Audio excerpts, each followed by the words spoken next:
Darren, question. Okay. I'm talking to both IT companies and digital marketing companies. The founders all want to take from 50 to 100% equity out of the business and stay in the business to grow it over 2 years. Great. Apart from seller finance and DDP with these businesses, they don't really have tangible or intangible assets.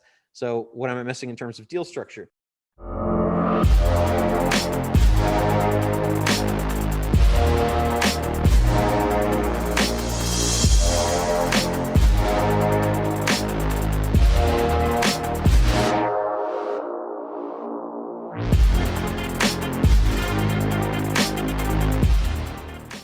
So Darren, are you on here? Can I see you? Cool. Yeah. So have you gone through the 216 things? So what I've been doing is using the Deal Done dashboard. So I've been putting all of the figures in, and then I've been looking at that to see, based on the numbers that I've been given, where I can either carve out stuff or whether I can factor like accounts receivable or I can finance the annual recurring. So yeah, and I have gone through the 216, but yeah, so I've just struggled to kind of pick anything out which I can use really. Okay. So, and you're looking at digital marketing and IT companies, right? Yeah. Okay. So if we look at the Deal Done, then we say the very first thing we look at are these assets. So let's just go through Deal Done itself, not worry about all the extra stuff. And we're in the process. I think I've told you guys a few times, and I actually have a call after this call with the Deal Done software team about all the new things that we're adding. But let's just go with what's here right now. So they may or may not have cash. So when we're looking at the ability to do carve outs and things like that, cash is something that you can negotiate with, because if you are acquiring part of the company, you would also acquire that part of the cash, right? So they could take some cash out of the company prior to the acquisition to help pay for that if it has excess cash. If they don't have accounts receivable, no problem. Although a lot of them do have accounts receivable because they charge on a project basis. So there's either a contract to achieve a specific result that is paid usually 50% in advance and 50% after, or that's paid over some period of months or something like that as they achieve certain results. So those contracts for work in process are things that can be negotiated for, right? Now, and maybe they don't have a notes receivable or securities or CDs. They wouldn't have inventory, raw materials, or work in process. A lot of them do, however, have FF&E. So that would be another place that you would be able to get some money for carve outs or financing. And in that, you can do all of the different things here, right? You've got all of these different things can apply to FF&E, to vehicles, to any other assets that they've got, if they've got real estate. So that's just like right off the bat, looking at carving out and taking some things out of the deal. Then we would go to the funding side. So for the funding side on those things, you can definitely talk about adjusting the amount of working capital. That's the straight cash thing. You wouldn't have seller consignment. Asset-based lending, if they've got assets in the office of any value, that would be something that you could look at. Financing any of that equipment or any of those hard assets that they've got would be another ability. You can always do an option to acquire more of the company. So that's a way for you to defer. Maybe you start with 10%, and because we're only able to find enough. Let's say it's a $500,000 thing, meaning your half would be 250,000, and you only can really identify 25,000 in assets, or 50,000, let's say, because you're acquiring half of it, in assets that you can play with here. And you say, well, let's do this with these assets. And then my half of that is 25. That's my down payment of 25. And then give me an option to acquire the other 40 for a year at the price that we've agreed on. If they have extra things that can be liquidated, obviously that's something to think about. Partial carve-outs, we talked about, that applies. Revenue-based financing could apply as well. So that basically you simply assign them. Let's say that you acquire 50% of this $500,000 agency hypothetical that we're talking about.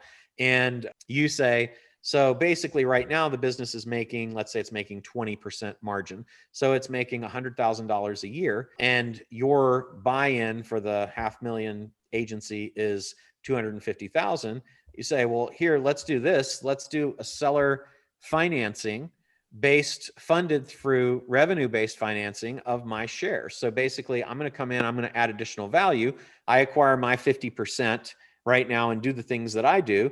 And it looks like my half of the 100,000 that's coming in right now, even if we don't do any growth, is going to generate about 50K a year to me. So I'll assign you my 50K for the next 5 years, right? That'd be 250K. So even if we have no growth, that first 50K a year is going to you. And then there's a million ways to change that.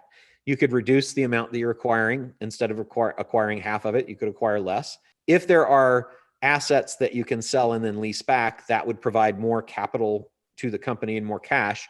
If you do the deal and say, and then we don't need this 3D printer that we bought because we thought we were going to do 3D modeling for people, and we can get $50,000 for that. And if we do want to keep it, we can lease it back for, $700 a month. Then that would provide some capital. Not really anything to return here. Sell lease back, we talked about with respect to equipment. If there's part of the business that is either not of interest to you or not particularly profitable, then there would be the potential to split off that part of the business and say, I really only want to acquire, you guys target e-commerce companies and Amazon sellers, and you target horse farms. And the horse farm part of the business isn't doing that well. So I'm really interested in this. So I only want to buy into that. You can keep the rest, right?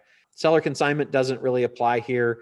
Sublease, not really here. Supplier loan, it says load. I'm going to have them fix that. A supplier loan could apply here. And if the company needs capital, or if there are suppliers that the company is buying from, usually that would be an outsourced party or somebody like that, then that might be something that would work. So that's on the cash side. And then we go down here and we say, okay, let's take a look at what else do we have? Well, we've definitely got seller financing, which you mentioned, and we'll see what percentage we could get them to finance. Maybe they'd finance 80, maybe none. Then I would go down, do they have any intellectual property? Some do, some don't, but let's say that there's not much there. Then I'd go here to the earnout section and say, will they do an earnout? I'd love it if they would do an earnout for 20% of the business and basically say, I want to come in, but let me pay you, just to be sure that things go well, let me pay you 20% of the 50% that I'm acquiring. So, at the end of this year, so that we can see how things perform.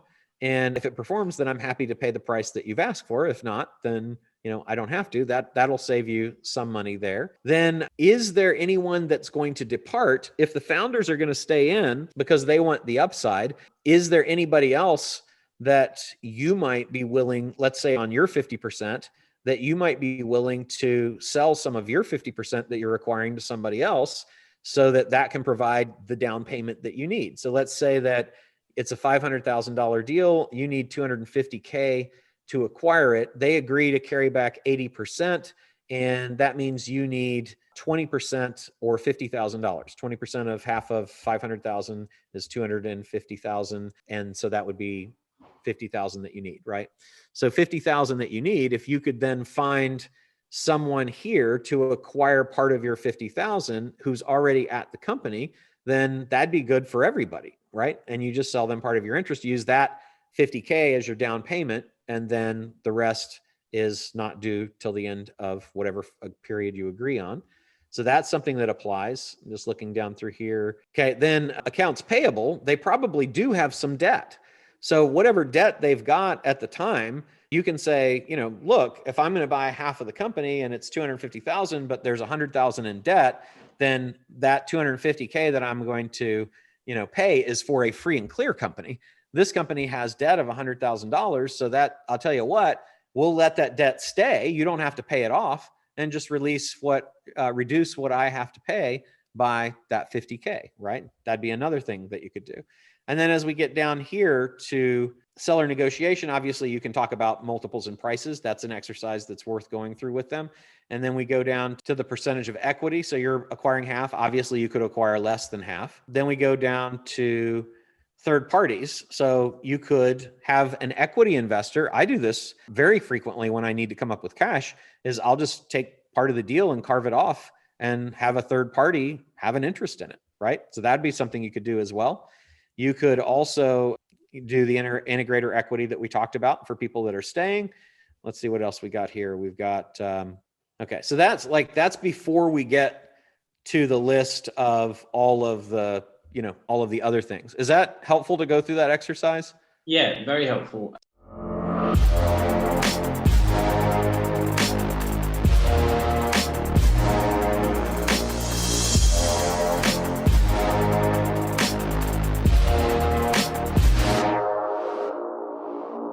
Bye.